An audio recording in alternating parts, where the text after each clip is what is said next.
Hi friends, ಇದು royal mechanic.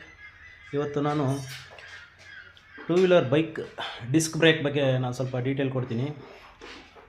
A B S ಮತ್ತು normal brake. A B S brake ಅಂದರೆ ಏನು, normal break ಅಂದರೆ ಏನು ಅಂತ ನಾನು ತೋರಿಸ್ಕೊಡ್ತೀನಿ. ಹಾಗೆ ನೋಡ್ತಾರೆ. ಈ ಗಾಡಿ ನೋಡಿ, ಇದು 220 ಪಲ್ಸರ್ 220. ಪಲ್ಸರ್ 220ಗೆ ಎ ಬಿ ಎಸ್ ಬರುತ್ತೆ. ಎ ಬಿ ಎಸ್ ಇಲ್ಲಿದೆ ನೋಡಿ, A B S motor. A B S ಅಂದರೆ ಏನು ಅಂತ ಕೆಲವ್ರಿಗೆ ಗೊತ್ತಿರಲ್ಲ. A B S meaning A for anti, B for braking, S for system. Anti breaking